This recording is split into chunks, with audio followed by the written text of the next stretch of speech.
The faint crunch of gravel broke the stillness of the evening as Marcus Hayes, a 50-year-old man with a composed demeanor and a reputation as a strong leader, steered his silver sedan down Maple Ridge Lane. The day had been long but fulfilling, spent meeting with local leaders in Riverdale, a growing city in Georgia.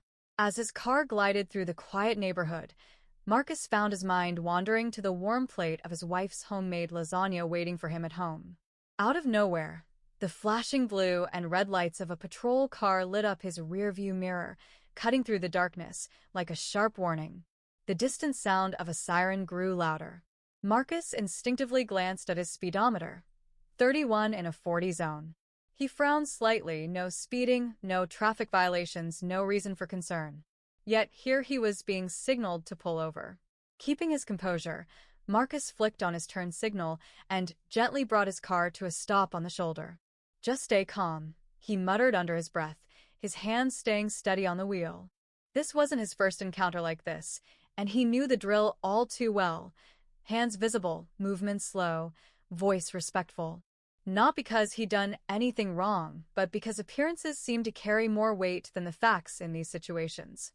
The first officer, a tall man with a harsh tone, approached his car, flashlight in hand, its beam scanning the interior of Marcus's vehicle.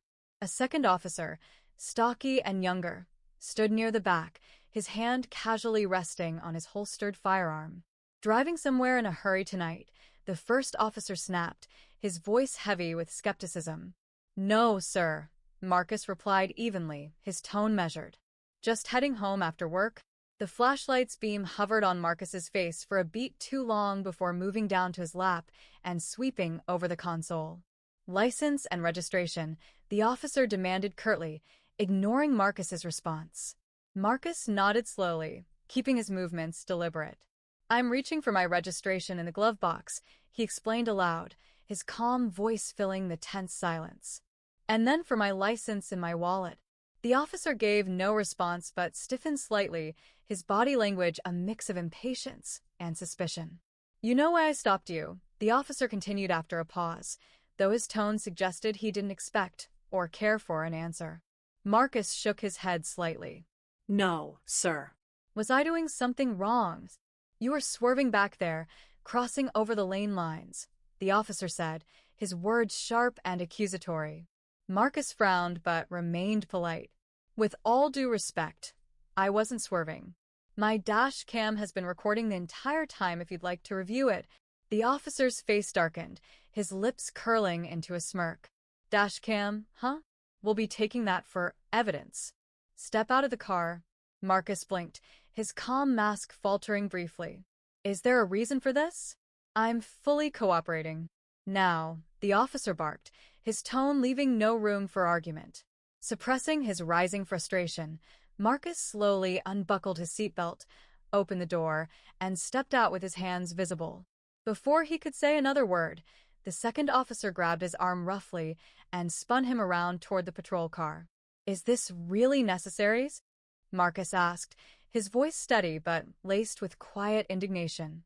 "Resisting already?" the first officer sneered. "This is going to be fun." The cold metal of handcuffs snapped around Marcus's wrists. His heart sank. This wasn't about a traffic stop. This was something far worse. Profiling. Abuse of authority. All too familiar.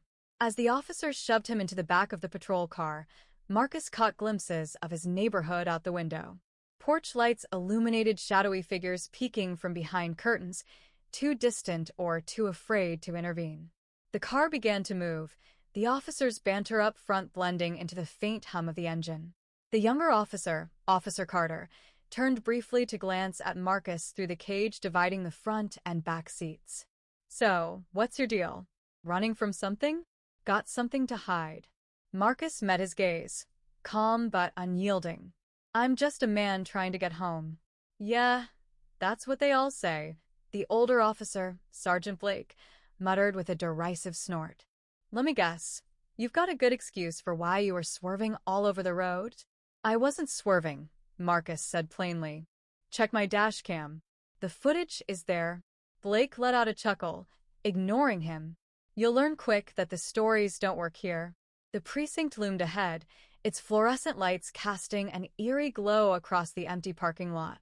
Marcus was led inside, his cuffs removed with exaggerated care. "Welcome to your new home," Carter quipped, gesturing mockingly toward the holding area. "Am I being charged with something?" Marcus asked, his voice sharp but controlled as he rubbed his sore wrists. Blake smirked. "Not yet. We'll think of something." The holding cell was cold and sterile, a stark contrast to the warmth of the home Marcus had been heading toward just minutes ago. The clang of the cell door echoed through the room as he was left alone to sit on the bench. Marcus leaned forward, his elbows on his knees, his mind racing. He had dedicated his life to ensuring fairness and accountability, yet here he was, on the receiving end of an all-too-common injustice. What the officers didn't know, though, was that Marcus wasn't just any ordinary man. He was the chief of police for the entire Riverdale district, and this was far from over. Outside the small holding cell, Officers Carter and Blake leaned casually against a desk, reviewing the paperwork they'd collected. Their muffled laughter and smug demeanor filled the otherwise quiet precinct. "Everything checks out. License, registration, clean record," Carter muttered, sounding almost bored. Blake smirked, shrugging. "Doesn't matter. Guys like him always have something to hide. We just have to dig deep enough." Inside the cell, Marcus Hayes sat on the cold bench, his hands clasped loosely in his lap. Though his expression was calm, his mind was far from still. He heard their exchange clearly, but didn't flinch. Marcus wasn't angry. He was observing, waiting. Patience, he knew, was a weapon as sharp as any. The hours crept by.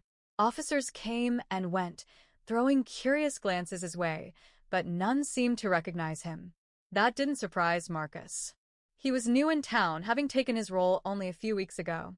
Still, this wasn't his first time navigating a situation like this, and he doubted it would be the last. As the first streaks of dawn painted the sky with pale hues of orange, the sound of determined footsteps echoed through the precinct. A new figure emerged, a woman in her early 40s with a commanding presence and sharp eyes that missed nothing.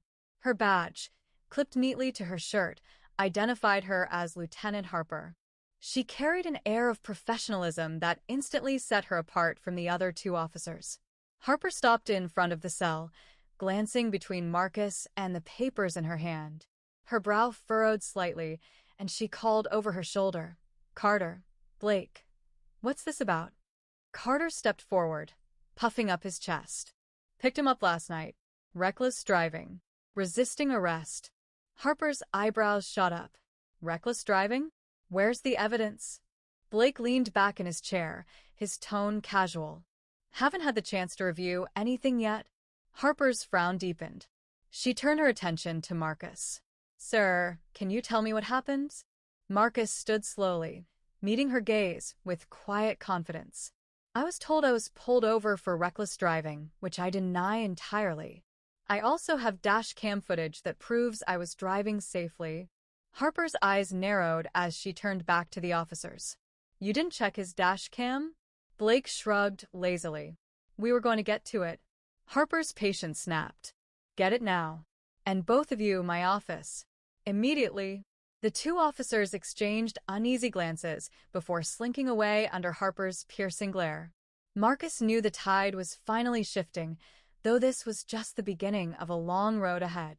The cold bench pressed against his back as Marcus waited, his thoughts swirling.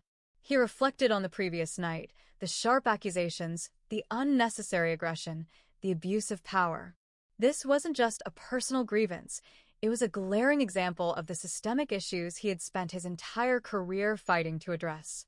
Finally, Harper returned, a tablet in her hand and a look of restrained anger on her face.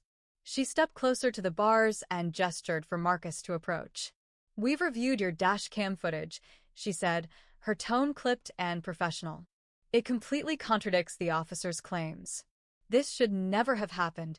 Marcus nodded slightly, his calm demeanor unbroken. He waited for her to continue.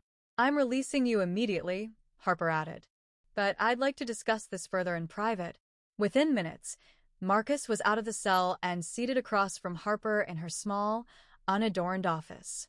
The room was utilitarian, with little more than a desk, 2 chairs, and a filing cabinet. Harper folded her hands on the desk, her expression serious. "First off, I apologize for what happened," she began. "I'll be filing an internal review against Carter and Blake. But I have to ask, who are you? You're far too composed for someone who just spent the night in custody over nothing." Marcus gave her a faint, measured smile. "Let's just say I've learned the value of staying calm in situations like these." Harper studied him for a moment, her sharp gaze searching for answers. Then she nodded. "Fair enough. But I don't think this is the last we'll hear of this." As Marcus walked out of the precinct, the warmth of the morning sun greeted him, but the weight of the night lingered. Instead of heading home, he made a quiet drive to his office. The familiar building came into view, its large sign reading, Riverdale Police Department Headquarters. Stepping inside, Marcus was met by his assistant, Rachel, who looked up from her desk with wide eyes. "Chief Hayes, you're here early." Marcus nodded, his expression neutral but firm. "It's been a long night. Rachel, could you reserve a briefing room for me? I'll need it this afternoon." Rachel nodded quickly, sensing the gravity of his tone. "Of course, Chief." Marcus stepped into his office and closed the door behind him, leaning momentarily against it. His mind was already racing, planning his next moves. This wasn't just about holding Carter and Blake accountable, it was about setting a precedent. Change was coming, and it would start today. Marcus stood at the podium in the briefing room, the eyes of his department fixed on him. His voice carried a calm, yet commanding tone as he began. "Last night, I experienced firsthand what we're here to fight against: bias, abuse of power, and the erosion of trust in law enforcement. Let me be clear. This department must be better." The room was silent, tension thick in the air. "Change starts now, with accountability, transparency, and respect for every person we serve." As his words echoed, Marcus knew this was more than a moment. It was the beginning of a transformation long overdue.